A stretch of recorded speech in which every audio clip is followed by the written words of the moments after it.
Flight IC 814 24 दिसंबर 1999 की सुबह थी। काठमांडू एयरपोर्ट पर रोज जैसा माहौल था और फ्लाइट IC 814 दिल्ली के लिए तैयार थी। 176 यात्री विमान में बैठे थे, ज्यादातर भारतीय नागरिक। किसी को खतरे का अंदाजा नहीं था। विमान ने उड़ान भरी और कुछ देर तक सब कुछ सामान्य रहा। जैसे ही विमान भारतीय हवाई सीमा में पहुंचा, कुछ यात्री अचानक खड़े हो गए और माहौल बदल गया। चेहरे ढके हुए थे, हाथों में हथियार थे और आवाज में खौफ था। अब विमान यात्रियों का नहीं, हाईजैकर्स के कब्जे में था और डर शुरू हो चुका था। कॉकपिट में घुसते ही पायलट समझ गए कि हालात गंभीर हैं और कोई गलती भारी पड़ेगी। एक आदमी आगे बढ़ा, एक हाथ में ग्रेनेड, दूसरे में पिस्तौल। सीधा आदेश था, कोई चालाकी नहीं करेगा, विमान अब हमारे नियंत्रण में है। दिल्ली जाने वाला विमान अब गलत दिशा में मुड़ चुका था और यात्रियों की सांसें अटक गईं। ईंधन की कमी के कारण बीच बीच में रुकना पड़ा। हर ठहराव डर बढ़ाता गया। हर लैंडिंग के साथ उम्मीद और भय साथ साथ चलते रहे। दुबई में कुछ यात्रियों को छोड़ा गया, जिनमें महिलाएं और बच्चे थे। एक घायल यात्री भी उतारा गया, जो बाद में जिंदगी की जंग हार गया। और यह घटना और डरावनी हो गई। बाकी यात्री अब पूरी तरह हाईजैकर्स के भरोसे थे। आखिरकार विमान अफगानिस्तान के कंधार एयरपोर्ट पर उतरा, जहां हालात और जटिल थे। उस समय कंधार तालिबान के नियंत्रण में था और भारत के विकल्प सीमित थे।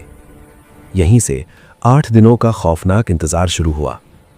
कुछ ही घंटों में हाईजैकर्स ने अपनी मांगें रखी और हर मांग चौंकाने वाली थी। पैसे की मांग के साथ भारतीय जेलों में बंद आतंकियों की रिहाई। शुरुआत में सूची लंबी थी, लेकिन अंत में 3 नाम तय हुए।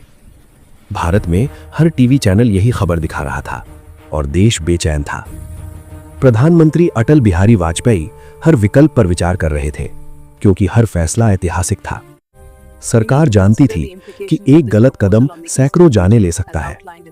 सीधी सैन्य कार्रवाई उस हालात में संभव नहीं थी, इसलिए बातचीत का रास्ता चुना गया। इस पूरे ऑपरेशन में खुफिया और रणनीतिक स्तर पर अजीत डोभाल भी सक्रिय थे। हर संदेश, हर शब्द बहुत सोच समझकर भेजा जा रहा था। बातचीत को अंजाम तक पहुंचाने के लिए विदेश मंत्री जसवंत सिंह स्वयं कंधार गए। यह फैसला राजनीतिक नहीं, मानवीय मजबूरी था।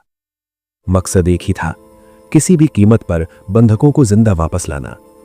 आखिरकार 3 आतंकियों को रिहा करने का निर्णय हुआ।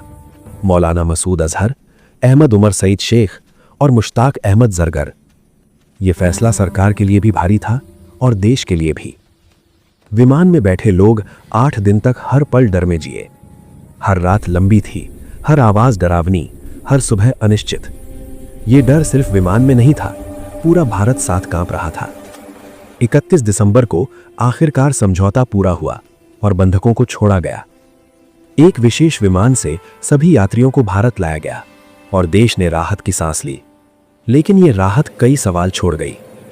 रिहा किए गए आतंकियों ने बाद में फिर हिंसा का रास्ता चुना और इतिहास ने इसकी कीमत चुकाई। कंधार हाईजैक सिर्फ एक घटना नहीं रहा, यह एक सबक बन गया। एक ऐसा सबक जिसने भारत की आतंक नीति को हमेशा के लिए बदल दिया। कंधार के वो 8 दिन सिर्फ यात्रियों के नहीं थे, पूरे देश के थे। ये कहानी डर की है, दुविधा की है और कठिन फैसलों की है। और ये भी दिखाती है, कभी कभी हर विकल्प गलत होता है।